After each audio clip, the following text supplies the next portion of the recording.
अस्सलाम वालेकुम, आप देख रहे हैं हो क्या रहा है। मैं हूं Faisal Abbasi, group editor 92 news. Irshad Ahmad Arif सब साथ हैं। शुक्रिया इरशाद साहब आपका। ईरान को एक और हमले का खदशा है और ईरान इस ज़िम्न में तैयारी भी कर रहा है, जबकि अमरीकी सदर डोनाल्ड ट्रंप ये कहते हैं कि उन्हें दोबारा जंग नज़र नहीं आती है और वो इस बात का भी क्लेम करते हैं कि जो जंग बंदी हुई है, जो उन्होंने करवाई है ईरान और इजराइल के बीच, वो पायदार है। दूसरी जानिब जो सबसे अलार्मिंग इंकशाफ था वो ईरानी सदर डॉक्टर मसूद पेशेगान का है कि उन्होंने कहा कि उनको कत्ल करने की कोशिश की गई और एक मीटिंग के दौरान की गई। बहरहाल जो मिसट्रस्ट है इजराइल और ईरान के बीच वो तो बहुत ज़्यादा है, लेकिन अमेरिका और इजराइल के बीच भी जो अदम एतमाद है या बद एतमादी है वो भी अपनी जगह कायम है। लेकिन साथ ही साथ ये भी शुनीद है कि दर पर्दा और पसे पर्दा जो मामलात हैं दोनों ममालिक के बीच वो भी चल रहे हैं। दूसरी जानिब नेतन्याहू और ट्रंप की मुलाकात में नेतन्याहू ने अपनी उसी पॉलिसी को अपनाया और दोहराया कि वो आज़ाद फ़लस्तीनी रियासत के ख़िलाफ़ हैं और वो समझते हैं कि आज़ाद फ़लस्तीनी रियासत ख़तरा होगी इजराइल के लिए। साथ ही साथ जो अरब कंट्रीज़ का मंसूबा है गज़ा की बहाली के लिए, लेकिन जो इंडिकेशन सामने आई वो मोस्ट अलार्मिंग बिलखुसूस मुस्लिम कंट्रीज़ के लिए ये थी कि गज़ा के लोगों को वहाँ से बाहर निकालने की अब बात हो रही है और उनको बेदखल करने का जो मंसूबा है उस बारे भी नेतन्याहू और ट्रंप ने इशारा दिया था। ये हालात किस तरफ जाएंगे, ईरान इस बारे में अभी क्या सोच रहा है, ईरान की अब हिकमत अमली क्या है और ईरान की जो इस वक्त पोजीशन है सफारती लिहाज से जंग में एक बरतरी हासिल करने के बाद वो खासी बेहतर है, इस ज़िम्न में ईरान क्या काम कर रहा है। आज के प्रोग्राम में इस पर भी बात करेंगे। दूसरी जानिब पाक फ़ौज के शोबा ताल्लुकात आमा के जो सरबराह हैं लेफ्टिनेंट जनरल अहमद शरीफ, उन्होंने ये कहा है कि पाकिस्तान में जो दहशतगर्दी है उसका मास्टरमाइंड है और ये भी कहा है कि पाकिस्तान में दहशतगर्दी फैलाना भारत की रियासती पॉलिसी है। उनका ये भी कहना था कि पाकिस्तान के जो एटमी असासे हैं वो महफूज हैं और भारत के बारे में भारत की जो स्टेट पॉलिसी है कि पाकिस्तान में दहशतगर्दी करनी है और फिर जो पाकिस्तान पे ख़ुद दहशतगर्दी करके इल्ज़ाम पाकिस्तान पे धर देना है, यकीनी तौर पे ये एक्सपोज हुई है, लेकिन को डायरेक्टली पाक फ़ौज के तर्जुमान की तरफ से पॉइंट आउट करना, इसकी सिग्निफिकेंस क्या है, आज के प्रोग्राम में इस पर भी बात करेंगे। सियासी मामलात जो हैं अली अमीन गंडापुर अपनी वजाहतें दे रहे हैं, APC बुलाने की तजवीज़ भी सामने आ रही है। ये भी इत्तलात आ रही हैं कि अब बानी तहरीक इंसाफ इमरान खान की रिहाई के लिए उनके साहबजादे मैदान अमल में आएंगे। इस बारे में भी आज के प्रोग्राम में बात करेंगे। हमें जॉन हुसैन ईरान से ज्वाइन कर रहे हैं, जर्नलिस्ट हैं। बहुत शुक्रिया जॉन साहब आपका, आपसे गुफ्तगू करेंगे। इरशाद साहब, दो बड़ी इंपॉर्टेंट बातें हैं। ईरान भी तैयारी कर रहा है कि इजराइल कोई भी मुहिम जुई कर सकता है, जबकि ट्रंप तो बड़े कॉन्फिडेंट हैं कि अब कोई जंग नहीं होगी। और मोस्ट इम्पॉर्टेंट, इब्राहिम रईसी के बाद गो कि उनकी हादसाती मौत है, बज़ाहिर एक जहाज़ का हादसा था, हेलीकॉप्टर का, लेकिन मौजूदा सदर का, ईरानी सदर का ये इंकशाफ कि मुझे भी कत्ल करने की कोशिश की गई, ये कितना अलार्मिंग है। क्या वो बाज आ गए हैं, जो ज़िम्मत उन्हें उठाना पड़ी है, या वो रुकेंगे नहीं? पहली बात तो ये है कि ट्रंप साहब की कम अज़ कम ईरान इसराइल जंग के हवाले से कोई क्रेडिबिलिटी नहीं है। उन्होंने मुज़ाकरात शुरू किए, मुज़ाकरात जारी थे, इसराइल ने हमला कर दिया। उसके बाद दोबारा मुज़ाकरात की बात हुई और ट्रंप ने ये कहा कि हम मुज़ाकरात की तरफ जाएंगे और अभी मैं 2 हफ्ते बाद डिसाइड करूंगा कि मैंने ईरान के साथ क्या सलूक करना है, इस जंग में क्या किरदार होगा, हमला करना है नहीं करना, और ख़ुद हमला कर दिया दूसरे दिन। तो उसकी बात की तो मैं समझता हूँ कि कोई बेवकूफ़ ही एतमाद कर सकता है कि वो जो कुछ कह रहा है वो दुरुस्त है, या जो कुछ वो बात कर रहा है नेतन्याहू से। जो मुज़ाकरात हुए हैं, आज दूसरी मुलाकात हुई है, कल वो मिले थे, आज दोबारा मुलाकात हुई है, कि कोई और पॉलिसी, कोई हिकमत अमली, कोई मंसूबा तैयार है। एक बात ये है। जो ईरानी सदर ने बात की है, देखें एक सदर तो नहीं उनके हुए ना, उनके तो कई लोग जो हैं इसराइल का निशाना बन चुके हैं। अब उन्होंने ये नहीं बताया कि ये जंग के दौरान हुआ, जंग से पहले हुआ, लेकिन ये तो हकीकत है कि ट्रंप ये क्रेडिट ले चुके हैं कि इसराइल के तैयारे रवाना हो चुके थे और उन्होंने आयतुल्ला अली खामनाई को निशाना बनाना था, लेकिन मैंने रोक दिया। तो इसका मतलब ये है कि ईरान की क़यादत को निशाना बनाना, ख़त्म करना, ये इसराइल की रियासती पॉलिसी है और इससे अमेरिका ने उसको कभी नहीं रोका। आयतुल्लाह के हवाले से वो कह रहे हैं कि मैंने रोका क्योंकि उससे बहरहाल जंग का दायरा वसी होना था।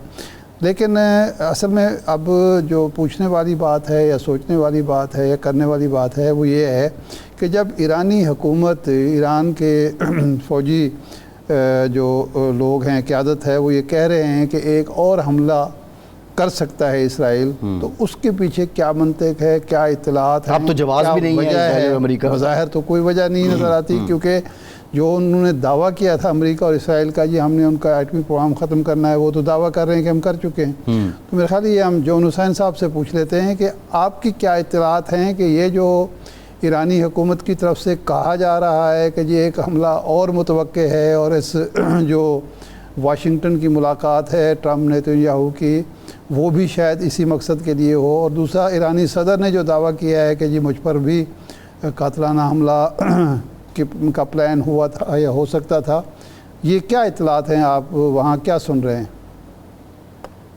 बहुत बहुत शुक्रिया इरशाद साहब बुलाने के लिए।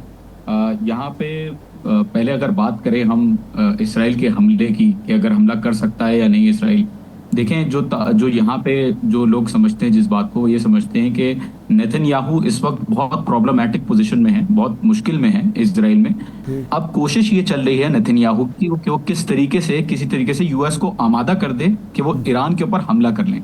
न्यूक्लियर प्रोग्राम का तबाह करना एक बहाना था, ये हम सब ने देख लिया। इंटेलिजेंस रिपोर्ट्स भी आई, ऑफिशियल्स की तरफ से स्टेटमेंट्स भी आए, आईएईए की भी स्टेटमेंट आई है, कंप्लीटली तबाह नहीं हुआ है प्रोग्राम, लेकिन वो हदफ कभी था नहीं।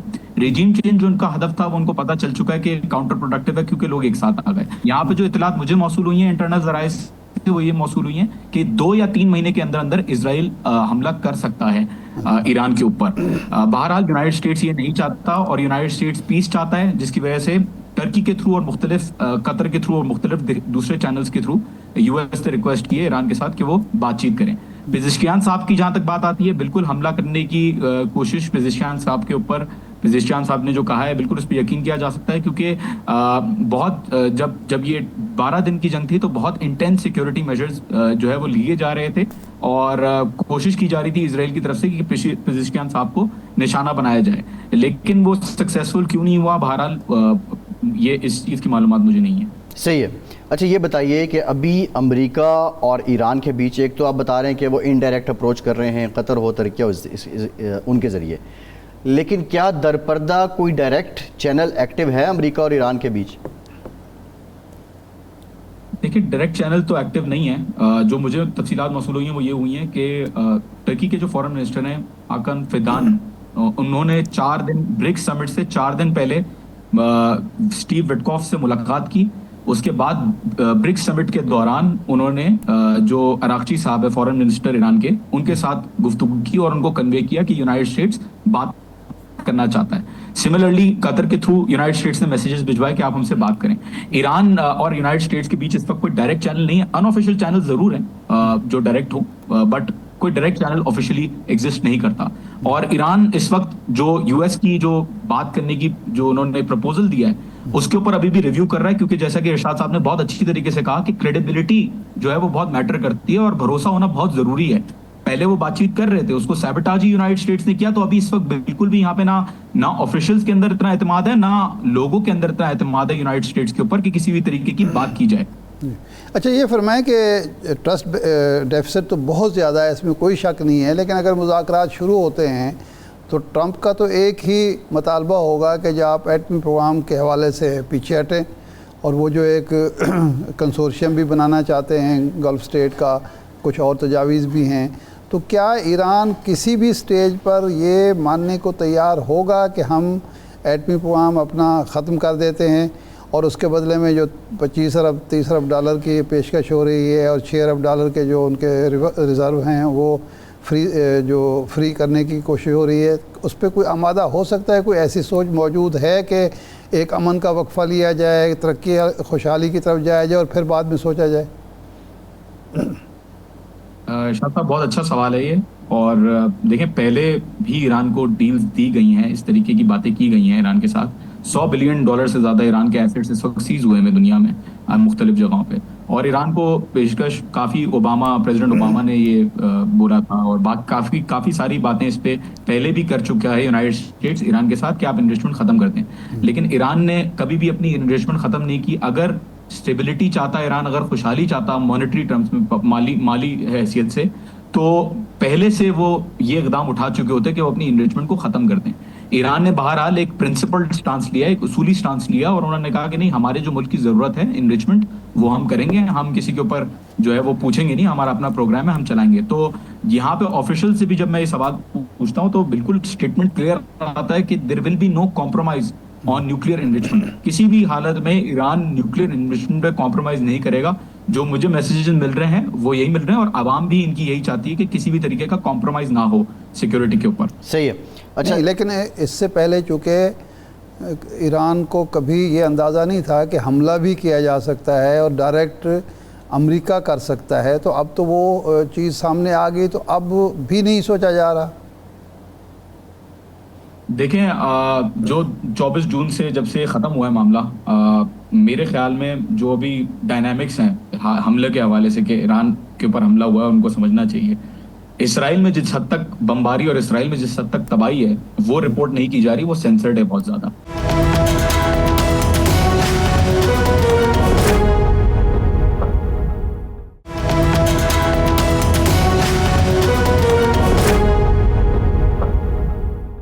ईरान का यहाँ पे मौक़िफ़ ये है, या यहाँ पे इनका बिलीफ ये है कि ईरान ने इस जंग में शिकस्त नहीं खाई बल्कि फतह हासिल की है, और इसराइल के अंदर बहुत जबरदस्त तरीके से अटैक किया। तो अभी भी जो डेटरेंस है ईरान का, और इसीलिए कहा जाता है, ईरानी कहते हैं कि यूनाइटेड स्टेट्स कभी भी ये गलती नहीं करेगा कि वो अटैक करे दोबारा, या इसराइल जो है वो करना नहीं चाहिए, ये भूल होगी, या इसराइल के फायदे में भी नहीं है और अमेरिका के फायदे में भी नहीं है। पहले तो फिर भी IAEA की इंस्पेक्शंस थी, आपको याद होगा IAEA की इंस्पेक्शंस थी, ईरान जो था वो टॉप पे था IAEA की इंस्पेक्शंस में, और उनकी NPT की पूरी जो फ्रेमवर्क्स की उनकी एक्सेप्टेंस थी, उस पर ईरान का नाम सबसे सफ़े फहरिस्त सबसे पहले था, जो कंप्लायंस थी। अब IAEA को भी जंग के बाद अगर शिकस्त खोरदा होता ईरान, तो जंग के बाद वो कंप्लायंस भी खत्म ना करते IAEA के साथ, वो NPT में भी रहते, लेकिन बिल्कुल ही रिवर्स हमें नजर आ रहा है कि ईरान जिस पोजीशन में था अब और ज्यादा स्ट्रॉन्ग हो गया। नहीं, अब जॉन साहब ये जो सवाल है, ये तो मेरे हिसाब से तो ये था, यही सवाल था मेरा। एक जानिब जो है ईरान अपनी ज़रूरियात के लिए यूरेनियम की एनरिचमेंट जारी रखना चाहता है, दूसरी तरफ अब वो मुज़ाकरात भी चाहता है। ज़ाहिर है डिप्लोमेटिक चैनल बंद तो नहीं होते, और ईरान को भी पता है कि वहीं से उसकी बेहतरी की कोई ख़बर आएगी। लेकिन तीसरी इंपॉर्टेंट बात यह है कि IAEA के साथ ईरान ने अपने जो मुआहदे हैं उनको मुअत्तल कर दिया है। अब उसकी बहाली क्या मुज़ाकरात से मशरूत है? ये बहाल हो जाएंगे, या आप समझते हैं कि ईरान इस पोजीशन में आ चुका है कि इस सस्पेंशन के दौरान ही अमेरिका भी मुज़ाकरात करेगा और दीगर ममालिक भी? ईरान का ये तासुर है कि इस सस्पेंशन के दौरान ही मुज़ाकरात होंगे, जहाँ तक मेरा ख्याल है। और ऐसा नहीं है कि ईरान पहले NPT पे वापस आएगा या IAEA पे वापस आएगा, पहले उनकी नेगोशिएशन होगी। जहाँ तक मुझे लगता है पहले नेगोशिएशन होगी, जो पल्स फील कर सकता हूँ वही बता रहा हूँ कि पहले नेगोशिएट करें, पहले बात करें, उसके बाद कोई कॉम्प्रोमाइज ईरान दिखाएगा, क्योंकि ट्रस्ट डेफिसिट बहुत ज़्यादा है यहाँ पे, और ईरान जो है वो इस वक्त बिल्कुल भी बैकफुट पे नहीं जाना चाहेगा। अच्छा, ये फरमाएं कि ये यमनी हौसी जो हमले कर रहे हैं, कल परसों भी मिसाइल दागा है उन्होंने, तो क्या ये जवाज़ बन सकता है इसराइल के हमले का? इसको जवाज़ इसराइल बना सकता है? साहब, बहुत अच्छा सवाल है ये भी। और देखें, मेरा जहाँ तक ख्याल है, अमेरिका ने पहले ही, हूतियों ने, क्योंकि 2023 और 2024 के बीच में जो अटैक्स किए रेड सी के अंदर, अमेरिका ने पहले ही सीज फायर कर लिया हूतियों के साथ, और कहा भाई आप अपना जाने, आपको जो करना है आप करें, हम हमारे साथ लड़ाई ना करें। इसराइल अमेरिका को लाना चाह रहा है, और इसके अंदर बहुत सारे मल्टीपल फैक्टर्स हैं। फॉर एग्जांपल, अमेरिका अगर आता है तो हूतियों का अगेन एंगेजमेंट स्टार्ट हो सकती है अमेरिका के साथ, और अमेरिका उस फ्रंट पे भी सोच रहा है कि हमें नहीं चाहिए, क्योंकि it's bad for business, commerce के लिए अच्छा नहीं है, ग्लोबल इकोनॉमी के लिए अच्छा नहीं है। तो मुझे नहीं लगता कि इसराइल हूतियों को बहाना बना के इस जंग के अंदर आएगा। ना ही मुझे लगता है कि हमास या कोई और हिजबुल्लाह या कोई और मलेशिया के थ्रू या ग्रुप के थ्रू वो इस चीज को एक्सक्यूज बना के आएंगे। होगी तो डायरेक्टली ईरान के ऊपर ही बहाना दिया जाएगा कि जी न्यूक्लियर एनरिचमेंट अभी भी खत्म नहीं हुई है इनकी, न्यूक्लियर एनरिचमेंट अभी भी ये लोग कर रहे हैं और हम चाह रहे हैं कि हम हमला करें। जो मेरा ख्याल है वो यही है कि बहाना यही बनाया जाएगा। अच्छा, इस वक्त गज़ा की जो सूरत हाल है, जो मुख्तलिफ़ किस्म के मनसूबे सामने आ रहे हैं, अरब ममालिक तो उसमें हैं, ऑन बोर्ड हैं, क्या इसराइल ईरान की भी कोई इनपुट शामिल है? ये जो मुख्तलिफ़ किस्म के मनसूबे अरब ममालिक की तरफ से आए हैं, मिस्र की तरफ से आया है, कतर की तरफ से आया है, इन मुज़ाकरात में हमास या कोई दूसरा फरीक इनपुट ईरान के ले रहा है या ईरान इससे बाहर है? ऑफिशियली तो ईरान नहीं कहता कि हम जो है वो किसी भी चीज को चला रहे हैं। मेरा अपना जाती नजरिया खैर अलग है। देखें, यहाँ जब यूएस के साथ इन्होंने आखिरी दिन जंग के जब निगोशिएट किया था, इम्प्लाइड निगोशिएशंस जो की थी, और सीज फायर जब हुआ उसके बाद जो इम्प्लाइड निगोशिएशंस थी सीज फायर को जारी रखने की, वो उनमें से एक चीज ये थी कि ईरान ने एक कंडीशन ये डाली थी कि गाजा को इवैक्यूएट किया जाए, गाजा का सोल्यूशन ढूंढा जाए, और यूनाइटेड स्टेट्स को बोला कि आपको गाजा का मसला इसराइल की तरफ से पुश करना होगा, और मुख्तलिफ जराए से ये बात बोली गई है। तो ईरान इस वक्त मुझे नहीं लगता कि किसी भी तरीके से अग्री करेगा खुद से भी। ये जो अकॉर्ड्स हो रहे हैं, किसी इंसान को अपने घर से बाहर निकाल, पहले उसको मारना, फिर उसको जबरदस्ती बाहर निकालना और उसको अपने पड़ोसी के घर भेज देना, तो बिल्कुल वही वाली बेचारे जो गाजा के मजलूम लोग हैं वो बिल्कुल इस वक्त एक ओपन एयर प्रिजन, खुद नेतन्याहू अब कह रहे हैं ओपन एयर प्रिजन है, वो अपनी तरफ से कह रहे हैं। खैर, लेकिन बहरहाल जुल्म और बर्बरियत मुझे नहीं लगता कि कबूल करेंगे वहां के लोग। या हमास अल-कस्साम ब्रिगेड अभी भी लड़ रही है, जैसा कि आपने खुद देखा, अटैक्स हो रहे हैं। 7 लोग कल इनके इजराइल के जो है वो सोल्जर्स को असैसिनेट किया है, मारा है उनको, और बहुत बुरी तरीके से इजराइल जो है इस वक्त एक बहुत छोटे एरिया में, इतना सा वो इलाका है, उसके अंदर भी इजराइल जो है वो अपनी जंग फतह नहीं कर पा रहा। तो वो क्या डील करेगा आगे किसी और मुल्क के साथ? अच्छा, एक इशू लबनान और हिजबुल्लाह के दरमियान भी मुज़ाकरात चल रहे हैं, और ट्रंप ने कल ये कहा कि उधर से भी कोई खुशखबरी आ सकती है।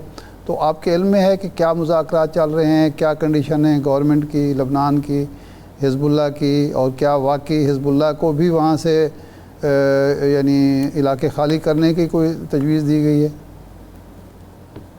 एक मज़े की बात बताऊं तो अभी जो लबनान के अंदर जो इलेक्शंस हुए हैं, लोकल गवर्नमेंट के इलेक्शंस, उसमें हमने देखा है कि बहुत ज्यादा तादाद में जो हिजबुल्लाह है, क्योंकि वो पॉलिटिकली भी रिप्रेजेंट करती है, तो बहुत ज्यादा तादाद में वो सीटें जीते। देखें, इस वक्त जो प्रेसिडेंट और प्राइम मिनिस्टर है लबनान के, वो completely under the control of United states और इजराइल है। अभी अगले इलेक्शन में ये बात पता चलेगी कि एग्जैक्टली हिजबुल्लाह का सपोर्ट कितना ज्यादा है, उनके पास पावर कितनी ज्यादा है। पहले भी हो चुका है कि हिजबुल्लाह को बैक फ्रंट पे पुश कर दिया गया, लेकिन वक्त ही बताएगा कि हिजबुल्लाह जी क्या करेगी। बहरहाल गवर्नमेंट तो उनकी इस वक्त बिल्कुल सपोर्ट में है इजराइल और अमेरिका के, और इस वक्त टेंशंस चल रही हैं, लेकिन वहां के जो क्रिश्चियंस हैं लबनान के, क्रिश्चियंस, सुन्नी, शिया, तीनों हिजबुल्लाह के सपोर्ट में जो है वो खड़े में।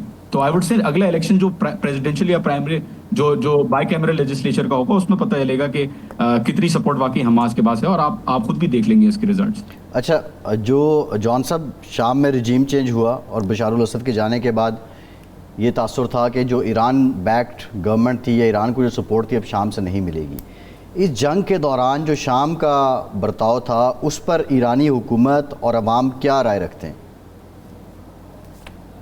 देखिए, जो पल्स इंगेज कर सका हूँ वो ये है कि बहुत अफसोस की बात है, बहुत ही ज़्यादा मतलब ये कि बिल्कुल ही ये बात समझ में नहीं आती कि किस तरीके से एक ग्रुप जिसको आपने खुद UN सैंक्शनड टेररिस्ट ग्रुप एक है, उसके ऊपर सैंक्शंस लगी हुई हैं, आप उसको ले आए, और मुसलमान जो है वो जो लड़ रहे थे सीरिया में, HTS के लोग, वो मुसलमान हैं, फिर भी इजराइल को इन्होंने इतना सपोर्ट किया, और नेतन्याहू ने जो रिक्वेस्ट की अमेरिका से कि आप सीरिया के ऊपर से प्लीज सैंक्शंस हटाएं, तो वो बिल्कुल सामने वाजे है कि सीरिया किस तरीके से, और HTS की गवर्नमेंट, शरा साहब की गवर्नमेंट किस तरीके से जो है वो साथ दे रही है इजराइल का। और बड़े अफसोस और बड़ा शर्मनाक बात है कि इस तरीके से हो रहा है। बहरहाल ईरान का अभी भी पॉकेट्स में सीरिया के अंदर अभी भी इन्फ्लुएंस मौजूद है।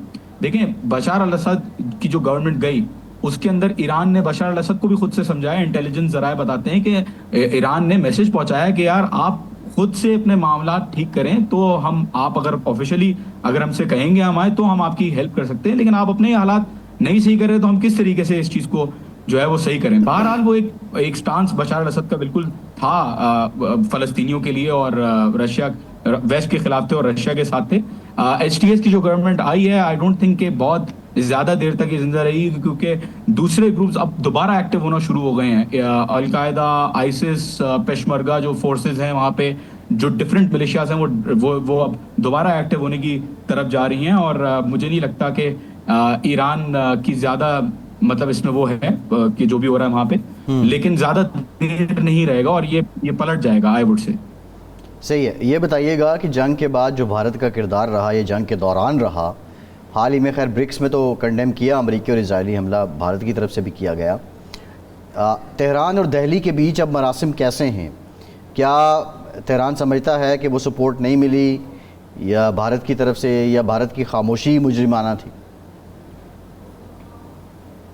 किसी की खामोशी आई थिंक इनको हार्म नहीं हुई, नुकसान नहीं हुआ, ना ही दिल आजारी हुई। बहरहाल अप्रिशिएट किया गया उन मुल्कों को जिन्होंने साथ दिया। फॉर एग्जांपल पाकिस्तान ने बहुत साथ दिया इस वक्त ईरान की जो जंग हुई 12 दिन की। पाकिस्तान ने वाकई में बहुत साथ दिया, बहुत ज्यादा लोगों ने भी और गवर्नमेंट ने भी, एस्टेब्लिशमेंट ने भी बहुत साथ दिया ईरान का सिफारती लेवल पे। जिस हद तक पाकिस्तान कर सकता था उन्होंने किया, और ईरान ने बिल्कुल इस चीज को अप्रिशिएट किया।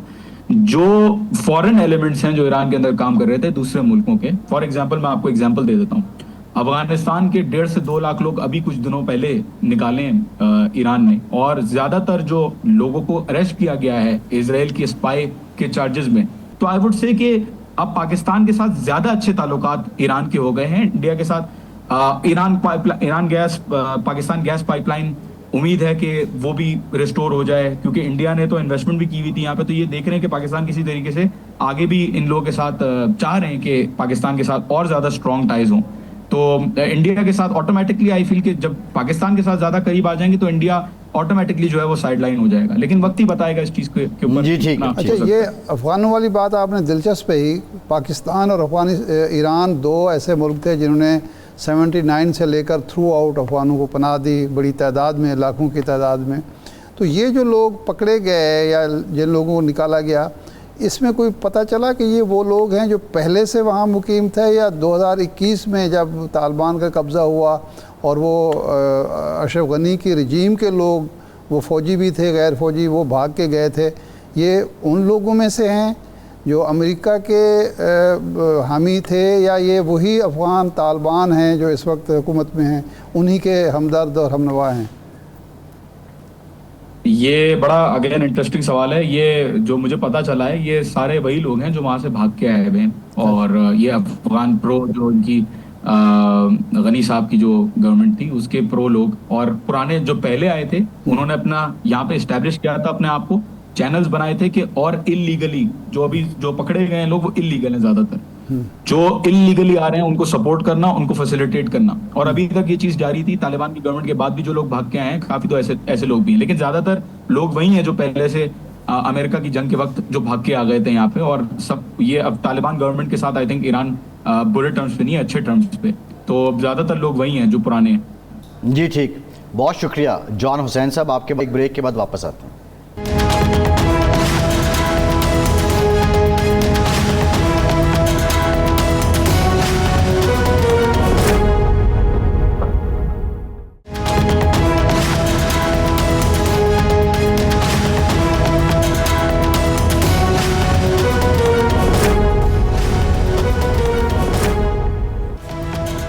ब्रेक के बाद एक बार फिर से आपको खुशामदीद कहेंगे। इरशाद साहब, कुछ सियासत की बात भी कर लें। पाकिस्तान तहरीक इंसाफ अब तहरीक चलाना चाहती है, और शुनीद ये है कि उनके साहबजादे इमरान खान के वो भी आएंगे और वो भी तहरीक में हिस्सा लेंगे। लेकिन ये भी कुछ अफवाहें हैं या इत्तला कह लें, वो अमेरिका उससे पहले जाएंगे। लेकिन स्टार्ट में करना चाह रहा हूँ अली अमीन गंडापुर साहब से। उन्होंने आज फिर वजाहत दी है कि कोई खुफिया मुलाकात मैं नहीं करता, और साथ ही APC बुलाने की भी उन्होंने तजवीज़ दे दी है। कल जो chief justice Peshawar high court की तकरीब बरदारी थी, उसमें फैसल करीम कुंडी साहब, अली अमीन साहब, अमीर मकाम साहब, बिल्कुल एक कौमी यकजहती और एक गुलदस्ते का पैगाम सामने आ रहा था। बड़े खुशगवार थे। क्या है, क्यों वजाहतें दे रहे हैं अली अमीन साहब? पहली बात तो ये है कि अगर एक फंक्शन है, तकरीब है, सरकारी तकरीब है, जिसमें गवर्नर हाउस में ज़ाहिर है वो तकरीब हो रही है, तो उसमें वज़ीर आला का होना ज़रूरी है। और उसमें अगर वो चले जाते हैं, जब मिलेंगे तो मुस्कुराएंगे भी, लेकिन लोग खुश हो रहे थे कि शायद ये बड़ी एक पोलिटिकल हारमनी है और वाकई दिल खोल गए हैं। आज वो फैसल करीम कुंडी साहब ने कहा वो तंजिया मुस्कुराहट भी हो सकती है, यानी एक दूसरे पर वो तंजिया मुस्कुराहटें बखेर रहे थे, कोई दिल साफ़ नहीं है और शायद हो भी नहीं सकता। वैसे तंजिया मुस्कुराहट इरशाद साहब लगती नहीं है, वो एक उसके एक अंदाज और है तंजिया। जो आदमी वो तो बाग मुस्कुराहट, जो मुस्कुरा रहा है, जब वो उसको तंजिया कह रहा है तो हम आप तो जज नहीं कर सकते। देखने वाली आंख भी तो इरशाद साहब कोई फैसला करती है ना। ठीक है, मुस्कुराहट में तो फैसला करने का इख्तियार है। आपके ख्याल में करीम कुंडी साहब जो मुस्कुरा रहे हैं वो बड़े खुश हैं और वो चाहते हैं कि ये मुस्कुराहटें ये कहे बरकरार रहें। अच्छी बात है, हुस्न ज़न होना चाहिए। मैं तो उनकी बात कर रहा हूँ जो उन्होंने खुद कही। अच्छा, हमें अबू ज़र सलमान न्याज़ी साहब ने भी ज्वाइन किया है, पाकिस्तान तहरीक इंसाफ के रहनुमा हैं। बहुत शुक्रिया न्याज़ी साहब आपके वक्त का। न्याज़ी साहब ये बताइएगा, अब जो एहतजाजी तहरीक है उसमें शुनीद है कि इमरान खान के साहबजादे भी आ रहे हैं और ये भी इत्तला है कि वो पाकिस्तान से पहले अमेरिका जाना चाहते हैं। किस हद तक ये बात दुरुस्त है और अमेरिका जाने का क्या मकसद है? देखिए, उनके साहिबजादे जो हैं, बिल्कुल उनका हक है। अगर उनके वालिद साहब जो है उनको नाहक कैद किया गया है, आईन और कानून को साइड पे रख के मुअत्तल करके, तो वो बिल्कुल आना चाहें। इसको बेशक उसको लीड भी करें, जो भी करें, बिल्कुल देयर मोर देन वेलकम और उनको करना भी चाहिए।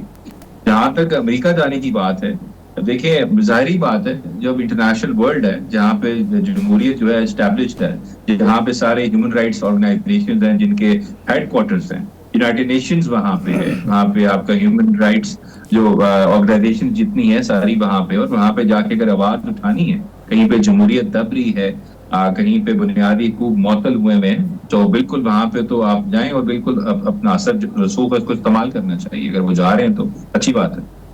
अच्छा, ये फरमाएं कि अब कोई तहरीक का बाकायदा फ़ैसला हो गया। एक ख़त पहले आया शाह महमूद कुरैशी साहब और बाकी 4 लीडरों का कि जी मुज़ाकरात होने चाहिए।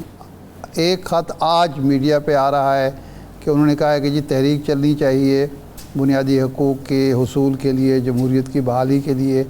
तो आप ये तहरीक और मुज़ाकरात, मुफाहमत और मुज़ाहमत साथ साथ चलाना चाहते हैं, और प्रेफरेंस आपकी मुफाहमत है या मुज़ाहमत है, तहरीक है या मुज़ाकरात है? देखिए इरशाद साहब, बड़ी दफ़ा ऐसे होता है, कोई मुज़ाहमत होती है, कोई तहरीक होती है, तो उसके नतीजे में भी मुज़ाकरात हो जाते हैं और अच्छे मुज़ाकरात हो जाते हैं, जिसका इफेक्टिव और एफिशिएंट रिजल्ट भी आप अचीव कर लेते हैं। जहां तक हमारी लाएमल क्या होगा, हमने किस तरह चलना है, वो तो कल खान साहब की बहनों के से उनसे मीटिंग हुई और उसके बाद आपने देख लिया उनकी जो ट्वीट थी, उसमें बड़े क्लियरली उन्होंने कह दिया कि ये मुज़ाकरात जो हैं इनके नाम पे तमाशा चल रहा है, कोई मुज़ाकरात नहीं होंगे, और जिसने हम तहरीक चलाएंगे, मुज़ाहमत करेंगे, और जिसने साथ चलना है वो चले, और जो बोझ नहीं उठा सकता वो बेशक ना चले, इस्तीफा दे दे। तो खान साहब क्या न्याज़ी साहब इसको क्या जो खत में तजावीज़ थी उन तजावीज़ को रद्द करना समझा जाए? देखिए, खान साहब का अगर कोई फैसला आ जाए उसके बाद बेशक जिसने जो मर्जी लिखा हो वो मैटर नहीं करता, क्योंकि खान साहब जाहिर बात है इस सारी चीजों का हिस्सा है। पिछले 1 साल से उनको बड़ी दफा कहा गया कि मुज़ाकरात करें, सारा कुछ उन्होंने किया, लेकिन मुज़ाकरात देखें करने के लिए कोई माहौल भी बनाया जाता है। आप किसी को अपनी बीवी से मिलने पे पाबंदी नहीं लगा देते, अपनी बहनों से मिलने पे पाबंदी नहीं लगा देते, आप उसको सॉलिटरी कन्फाइनमेंट में नहीं डाल देते, आप उसका अखबार, टीवी, जो उनकी फैसिलिटीज है as per the law, jail manual उनको मिलनी चाहिए, आप उनको वो बंद नहीं कर देते, आप उनको मेंटल टॉर्चर जो है उन पर परपिट्रेट या एग्जीक्यूट नहीं करते। तो इस वजह से देखिए, इस तरह के आप हालात पैदा करेंगे तो जाहिर बात है आपको दूसरी साइड से हमेशा मुज़ाहमत की आवाज आएगी, और इमरान खान तो इस ऐसी चीजों पे हमेशा रिएक्शन तो देगा, और वो रिएक्शन एग्रेसिवली देगा। इमरान खान से आप एक्सपेक्ट करें कि वो एक नरम किस्म का रवैया दें, आपको बिल्कुल 50 रुपए के स्टाम्प पेपर वाली आपसे फरमाइश करना शुरू कर दें, ऐसा कुछ नहीं होगा। आपको बिल्कुल रिएक्शन आएगा इमरान खान साहब की तरफ से, और एग्रेसिवली आएगा। वो आप देख रहे हैं 2 साल हो गए उनको फर्क नहीं पड़ा, वो अभी तक जेल में। साहब आप मुज़ाहमत की बात करते हैं, न्याज़ी साहब ये फरमाएं कि ये जो आपने एक जुमला बोला उनकी ट्वीट में भी है कि जी जो बोझ नहीं उठा सकता तहरीक का वो अलग हो जाए। तो क्या आपकी लीडरशिप में ऐसे लोग हैं जिनके बारे में इमरान खान का ख्याल है कि वो तहरीक का बोझ नहीं उठा सकते? और ये जो आपके अपने वर्कर तनकीद करते रहते हैं कुछ लोगों पे, जनाब उसमें गंडापुर साहब भी हैं, उसमें ज़ताज गुल भी हैं, गौहर अली ख़ान भी हैं और कई लोग हैं, तो क्या इमरान खान को अंदाज़ा हो गया है कि पीटीआई की लीडरशिप ऐसी है जो तहरीक का बोझ नहीं उठा सकती और वो बोझ से निजात हासिल करना चाहते हैं? देखिए, मैं ये पॉइंट आउट एग्जैक्टली नहीं कर सकता कि किसके बारे में वो समझते हैं कि बोझ नहीं उठा सकता, लेकिन ये बात आपकी बिल्कुल ठीक है। बहुत सारे लोग हैं जो चाहते हैं कि मुजामत ना हो, मफामत हो, और जो खान साहब की जो अप्रोच है शायद वो बहुत ज्यादा अग्रेसिव है, बिल्कुल ऐसे लोग हैं। लेकिन खान साहब इज क्लियर, और उन्होंने मैसेज बेशक उनको दिया है कि जो चाहते हैं कि जी हम लोग खुशनुदी में पड़ जाएं या हम चापलूसी में पड़ जाएं, वैसी कोई हमारी तरफ से पॉलिसी ना खान साहब की तरफ से आएगी, और जो उनके साथ डाई हार्ड सपोर्टर्स है और आइडियोलॉजिकली लिंक्ड है पीटीआई के अंदर, वो ऐसी कोई पॉलिसी अपनाएंगे नहीं।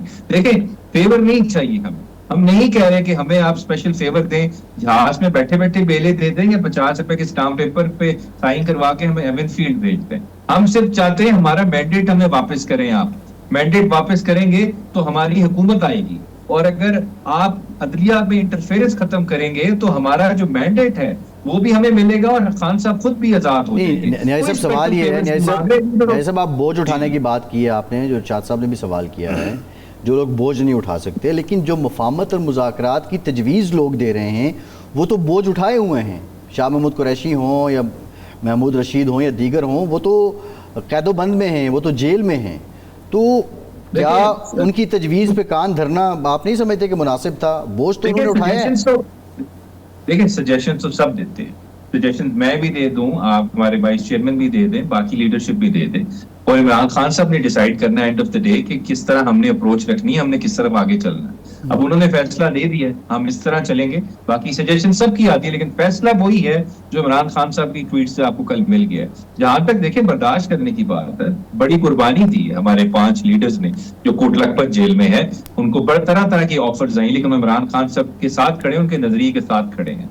और अगर उनको पता चलेगा खान साहब का ये फैसला है तो ये वो भी उस फैसले के साथ ही खड़े होंगे। और खान, जहां तक देखिए कुर्बानी की बात है, खान साहब से बड़ी कुर्बानी किसने दी है? जितनी मुश्किल वो जेल काट रहे हैं इस वक्त, हमारे कोई भी लीडर वैसी मुश्किल जेल नहीं काटी। हाँ, जिन लोगों ने मिलिट्री ट्रायल में जिन्होंने फेस किया, मिलिट्री की जो कस्टडी में रहे हैं, बेशक उन्होंने बड़ी मुश्किल चीजें फेस की, लेकिन इमरान खान साहब से मुश्किल जेल किसी ने फेस नहीं की पीटीआई में। So he is in a better position, तो वो डिसाइड करेंगे कि पाकिस्तान तहरीक इंसाफ का जो है वो जो उनकी सिमत है वो किस तरफ जाएगी। वो आपको कल क्लियर पता लग गई है, वो मज़ामत होगी, क्योंकि हमने इनजस्टिस के खिलाफ आवाज उठानी है, नाइंसाफी के खिलाफ आवाज उठानी है, जमहूरियत के लिए लड़ना है और बुनियादी हुकूक को बहाल करना है, उसके लिए आपको मज़ामत करनी पड़ेगी। आपका वर्कर भी ये गिला करता है और ये लीडरशिप भी जो कोट लखपत जेल में बैठी हुई है कि हमें एक लिहाज से भुला दिया गया। हम खुद भी देख रहे हैं कि आपके सदर जो हैं चौधरी परवेज़ इलाही साहब, वो घर में हैं, मौजूद हैं, कोई मुशावरत हमें होती दिखाई नहीं दी कि कोई डेलीगेशन जो है सदर, जनरल सेक्रेटरी, कोई अहदेदार उनके पास जा रहा हो, कोई कोट लखपत जेल में मिलने के लिए गया हो, कोई मुशावरत हो। ये तजर्बाकार लोग हैं, इनका एक वसी तजर्बा है, एक सोच रखते हैं, तो इसकी क्या वजह है? सिर्फ महदूद हो गया है कि जी अडियाला जेल जाना है और उन्होंने जाने नहीं देना, और उसकी वजह से आपकी पार्टी के अंदर भी एक डेडलॉक नज़र आता है। देखिए, आपकी ये बात बिल्कुल ठीक है, हमारी पार्टी में बड़े सीनियर सियासतदान हैं, जिसमें शाह महमूद कुरैशी साहब हैं, आपके परवेज इलाही साहब हैं। बिल्कुल उनसे मुशावरत आपको शायद हमें टीवी पे रिपोर्ट होता हुआ नजर नहीं आता, लेकिन बिल्कुल उनसे बातचीत भी होती है, उनसे उनकी तरफ से मैसेजेस भी आते हैं और उनकी तरफ से मशवरे भी आते हैं। बिल्कुल उनकी बहुत सारी जो चीजों में उनकी इनपुट शामिल होती है। हाँ, अगर मुलाकात करने, अभी कल भी सलमान राजा साहब गए हैं कोट लखपत जेल, उनको अंदर नहीं जाने दिया गया, पहले भी वो गए हैं। ऐसा नहीं है कि कोई उनसे मिलता नहीं है, कोई उनसे मुलाकात नहीं कर, मुलाकात भी हो रही है, उनसे सजेशंस भी ली जाती हैं। अब जेल में है, वहां आपको पता है इतनी आसान एक्सेस नहीं है आजकल, तो Kot Lakhpat jail no go area बना हुआ है, वहां साफियों को भी दाखिला बनना हो गया है, और उसके अलावा आपके जो बाकी लीडरशिप है वो भी नहीं जा पा रही, तो वहां बड़ी सख्ती है। लेकिन बिल्कुल उनसे सजेशन ली जाती है और उनकी suggestion is an asset, there an asset of PTI, और उनसे बिल्कुल लेनी भी चाहिए, अगर कहीं नहीं है तो जरूर लेनी चाहिए। सही है।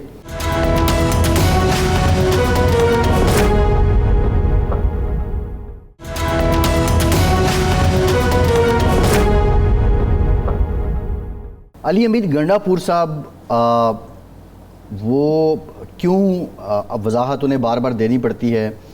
और कल जो एक सरकारी तकरीब थी, समझ लीजिए चीफ जस्टिस की तकरीब हल्फबरदारी, गवर्नर हाउस में वो मौजूद थे, उनकी जो तस्वीरें सामने आई अमीर मकाम साहब और गवर्नर साहब के साथ और वीडियोज़ आई, उसमें खुशगवार माहौल था, उस पर भी आपके लोग तनकीद कर रहे हैं, तो क्या मतलब हरफ तनकीद क्यों है अली अमीन? देखिए, पाकिस्तान तहरीक इंसाफ की जो सबसे बड़ा उसका एसेट है, जो उसका सबसे स्ट्रॉन्ग पॉइंट ये है, यहाँ पे अकाउंटेबिलिटी बहुत है पार्टी के अंदर, खासकर वर्कर्स की नजर में। और सोशल मीडिया जितना अकाउंटेबल करता है, आपको कोई भी नहीं करता, तो हम सब की अकाउंटेबिलिटी होती रहती है वहां पे। जहां तक देखें उन तस्वीर की बात है, मेरे ख्याल से मैं इश्ताद साहब को भी सुन रहा था। देखिए, एक सरकारी तकरीब है, वहां पे आप एज अली अमीन गंडापुर नहीं बैठे होते, आप as chief minister of province बैठे होते हैं। इसी तरह काउंसिल ऑफ कॉमन इंटरेस्ट की मीटिंग भी होती है, तो वहां पे हम बाकी पीपल्स पार्टी के भी पोर्टफोलियो जो लोग लेके बैठे उनके साथ आप बैठते हैं, और उसके बाद प्राइम मिनिस्टर के साथ बैठते हैं नून लीग के। तो वो तो आपको एक ऑफिशियल जो ड्यूटी है वो आपको परफॉर्म करनी होती है, वो उसके लिए तो जरूरी है। अगर उस तरह की तस्वीर आज साथ बैठे हैं, तो आई थिंक उसमें तो मुझे कोई इतना इशू नजर नहीं आता। अगर कोई क्रिटिसाइज कर रहा है, मेरे ख्याल से उनको ये बैकग्राउंड समझने की जरूरत है। मुझे अगर वो जाती हैसियत में मिल रहे हैं, वो वहां पे खुशकप्पियां हो रही हैं जाती हैसियत में, फिर तो क्रिटिसिज्म जायज है। लेकिन ये तो ऑफिशियल डिनर हो, ऑफिशियल कोई इवेंट हो, तो वहां पे एज चीफ मिनिस्टर आप नहीं रिप्रेजेंट करेंगे, तो आप अपनी कुर्सी को खाली छोड़ के तो नहीं बैठेंगे ना, आपने वहां जाके बैठना है, आपकी जगह कौन बैठेगा? नहीं न्याय साहब, यही तो सवाल उठता है ना कि आपका जो सोशल मीडिया है या आपका जो वर्कर है, डाई हार्ड वर्कर है, उसने मुश्किल कर दी है आपके लीडरशिप। हर लीडर की जो क्रेडिबिलिटी है उस पर क्वेश्चन है, वो मिल लेता है कहीं तो उस पर क्वेश्चन है, वो अपनी जो सरकारी हैसियत है उसके नतीजे में अपना फ़र्ज़ अदा करता है, उस पर क्वेश्चन है। तो ये जो है, ये आप जिसको कह रहे हैं अकाउंटेबिलिटी, ये अकाउंटेबिलिटी नहीं है, ये तो उनकी किरदार कुशी है, इल्ज़ाम तराशी है, हौसला शिकनी है और उनको भगाने की कोशिश है। तो कोई लाहे अमल, कोई ज़ाब्ता अखलाक, आप ज़ाब्ता अखलाक नहीं तय करते पार्टी के, भाई ये हदूद हैं उसके अंदर होगा। जी, मैं आपको एक बात बता दूं, जो सोशल मीडिया है ये बहुत हमने समझाने की कोशिश की, उसकी सिमत जो है वो ऑर्गेनिकली तय होती है, वो कोई आर्टिफिशियल क्रिएशन नहीं है पाकिस्तान तहरीक इंसाफ की। हमारे 90% लोग जो हैं, बल्कि 95% वो वॉलंटियर्स हैं, वो पीटीआई का हिस्सा नहीं है। जो उनके जज्बात होते हैं वो बोल देते हैं, वो आईना बन जाते हैं हमारा, और फिर हमें उसमें हमारी शक्लें दिखाते हैं। इसका मतलब ये नहीं है कि अगर हम बिल्कुल परफेक्ट हैं, शायद कहीं पर सोशल मीडिया पे गलत क्रिटिसिज्म हो जाता हो, लेकिन हमसे भी बहुत गलतियां हुई हैं, हमारी लीडरशिप से भी गलतियां हुई हैं, हमने वैक्यूम भी दिखाया है। देखिए, आप क्यों लोग अलीमा खान साहिबा की बात को क्रेडिबल समझते हैं? हमारा कोई लीडर कह दे, जितना भी सीनियर कोई बात, लेकिन अगर अलीमा खान साहिबा उसकी ऑपोजिट बात कहेंगी, तो लोग अलीमा खान साहिबा को ज्यादा जो है उनको प्रेफरेंस देते हैं। क्यों देते हैं? क्योंकि जाहिर बात है वो खान साहब का जो आइडियोलॉजी थी वो उनको उस तरह ही लेके चली है जिस तरह खान साहब बात करते हैं। तो इस वजह से हमारा सोशल मीडिया बड़ी दफा जेन्युइन क्रिटिसिज्म भी कर रहा है, बहुत यानी वो आपका जो पार्टी का एक जो तरबियत है, आप कह लें, या लीडरशिप जो ट्रेन करना होता है, आप समझते हैं कि उसमें कोताही रह गई है कि आप नहीं कर सके उनको, और वो जिस डगर पे चल रहे हैं वो नुकसान का बायस बन रहा है? नहीं, ये बात नहीं की मैंने। मैंने ये बात नहीं की कि सोशल मीडिया की तरबियत ठीक नहीं हुई। मैंने ये बात की हमारी तरफ से गलतियां होती हैं तो वो पॉइंट आउट करते हैं। हमारी लीडरशिप ने भी गलतियां बहुत की हैं। खान साहब का उस तरफ ध्यान हमने बड़ी दफा नहीं चलाया, हमारी लीडरशिप ने, कुछ हिस्से ने, जिसने चलाना चाहिए था। आपका कहना यह है कि आपका जो सोशल मीडिया है या आपका जो वर्कर है वो ऑर्गेनिक एक उसका क्रिटिसिज्म जो होता है, और दूसरी जमातें जो हैं वो पेड चूँकि कंटेंट होता है, तो इसलिए वो एक ख़ास उससे आगे नहीं बढ़ता। शाह साहब के वो पेड है, जाहिर बात है उन्होंने उस पर मेहनत बहुत की है, उन्होंने वहां पैसे भी बहुत लगाए हैं, ये बात तो फैक्ट है। हमारा जो जवान पाकिस्तान का जो नौजवान आदमी है जिसने टिकटॉक पे अकाउंट बनाया है, जिसने सोशल मीडिया पे जो आया है या ट्विटर पे आया, फेसबुक पे आया, उसमें से सबको पता है 80 to 90% हमारे साथ है, वो हमें ही फॉलो करते हैं, इस वजह से वो ऑर्गेनिक हम उसको समझते हैं। बाकी पार्टीज के भी होंगे फॉलो। अच्छा, न्याय साहब ये बताइए, अली अमीन गंडापुर साहब ने आज भी कहा कि मैंने कोई खुफिया मुलाकात नहीं की। अब वो एक सूबे के सीएम हैं, बाज़ मामलात में हो सकता है उन्हें ऑफिशियल्स के साथ सूबाई उमूर में खुफिया मुलाकात भी करनी पड़े, तो इस क्रिटिसिज्म ने सूबे के चीफ एग्जीक्यूटिव को भी यहाँ तक ला खड़ा किया है कि वो जो मुलाकात अगर कर भी ले तो उसकी भी उसको तरदीद करनी पड़ रही है, तो फिर इसका हल क्या होगा? देखें, ये तो अली अमीन वंडरफुल साहब मेरे ख्याल से खुद ही एक्सप्लेन करते हैं वो किस कॉन्टेक्स्ट में बात कर रहे थे। खुफिया मुलाकात की बात, ये शायद अगर वो ये चीज पे एक्सप्लेन कर रहे थे कि मैंने पीटीआई से रिलेटेड इशू पे कोई खुफिया मुलाकात की है तो उसको एक्सप्लेन करें तो अलग बात है। अगर वो चीफ एग्जीक्यूटिव मिल रहे हैं, बाकी इंटेलिजेंस एजेंसीज के लोगों को मिलते हैं, सिक्योरिटी लॉ एंड ऑर्डर का बड़ा इशू है एपी के अंदर, आपको पता है वहाँ टेररिज्म का इशू है, उसमें तो आपको कोऑपरेशन करनी होती है। जो जितने आपकी इंटेलिजेंस एजेंसीज हैं, वो एग्जीक्यूटिव डिपार्टमेंट जो होता है आपके सूबे का, पुलिस हो गई, स्पेशल ब्रांच हो गई, सबको आपस में कोऑर्डिनेशन चाहिए होती है, उसमें तो मुलाकात होती होगी, वो सारी ऑफिशियल चीजें होती है। वो मेरे ख्याल से शायद किसी क्रिटिसिज्म का जवाब दे रहे थे, किसी सवाल का जवाब दे रहे थे, मुझे नहीं पता वो किस जी, चीज को सही है। explain अच्छा, करते हैं। आखिरी सवाल ये फरमाएं कि अभी अगर तहरीक की तरफ आप जाते हैं तो ये कब तक आप शुरू करेंगे? क्योंकि कहा गया था कि 10 मुहर्रम के बाद ये शुरू हो जाएगी, तो कोई पार्टी लाहमल तैयार हुआ है कि ये कब कोई फ्रेमवर्क पार्टी को दिया गया है? ये शाह साहब अभी इस पे काम हो रहा है। अभी 2 दिन बाद हमारी कोर कमेटी की भी मीटिंग है, अभी इस पे काम हो रहा है। इंशाल्लाह जल्द ही आपको लाएमल जो है वो प्रैक्टिकल फॉर्म में नजर भी आ जाएगा, उसके अलावा स्ट्रेटजी भी सारी आ जाएगी। अभी इस पे मीटिंग्स चल रही हैं, चीजें कुछ हैं वो फाइनलाइज हो रही हैं, लेकिन जल्द सामने आ जाएंगी। बिल्कुल जी ठीक, बहुत शुक्रिया बुजुर्ग सलमान नियाज़ी साहब। शाद साहब, पेशावर का बड़ा सियासी ख़ानदान, बिलोर ख़ानदान, और बिलखुसूस ANP के साथ उनका हमेशा 6 दहाइयों का साथ। इससे पहले ग़ुलाम अहमद बिलोर साहब चंद दिन कबल इस्लामाबाद शिफ्ट हुए, और रिपोर्ट जो हुआ कि उन्होंने जो आबाई घर है, बिलोर हाउस है वहाँ पेशावर में, वो भी सेल कर दिया और मुस्तकिल तौर पे इस्लामाबाद शिफ्ट हो गए हैं। समर बिलोर साहिबा, समर हारून बिलोर साहिबा, जो बशीर बिलोर साहब की बहू हैं और हारून बिल की बेवा हैं, अब तो खैर शहीद हुए दोनों साहिबान, मुस्लिम लीग नून की हो गई। क्या वजह है कि एक तो इनका बिलोर ख़ानदान का और ANP का तो एक जीनियाती ताल्लुक़ बन गया था और अब वो मुस्लिम लीग नून में आ गई? देखें, बाचा ख़ान और बाचा ख़ान के ख़ानदान की एक तारीख़ है। ख़ान अब्दुल गफ़ार ख़ान पाकिस्तान के मुखालिफ थे। वो इतने शदीद मुखालिफ थे कि उन्होंने पाकिस्तान में दफन होना भी पसंद नहीं किया। इसके बावजूद उनकी अहमियत ये थी KPK में, और सुबसरत था उस वक्त, कि क़ायद आज़म ने कोशिश की उनको मुस्लिम लीग में लाने की, क्योंकि गफ़ार ख़ान साहब ने असम्बली में खड़े होकर कहा कि जी मेरा ये नज़रिया था लेकिन हम हार गए, पाकिस्तान बन गया, तो अब मैं चाहता हूँ कि आपके साथ चलूँ। तो क़ायद आज़म उसके घर जाने के लिए तैयार थे। खैर वो ख़ान अब्दुल क़य्यूम ख़ान साहब थे, कुछ लोग थे, हमें फ़िदा अहमद ख़ान साहब होते थे, वो नेशनल गार्ड के सरबराह थे और क़ायद आज़म के बड़े करीब थे। उन्होंने एक स्टोरी सुनाई थी कि जी क़ायद आज़म को किस तरह रोका गया, गफ़ार ख़ान के घर एक जाली किस्म की इंटेलिजेंस रिपोर्ट बनाएगी कि आप जाएंगे तो आप पर हमला हो जाएगा, वो रोका गया। शाद साहब, प्रोग्राम का टाइम ख़त्म हो गया, बहुत आपका आज के प्रोग्राम से इतनी इजाज़त दीजिए।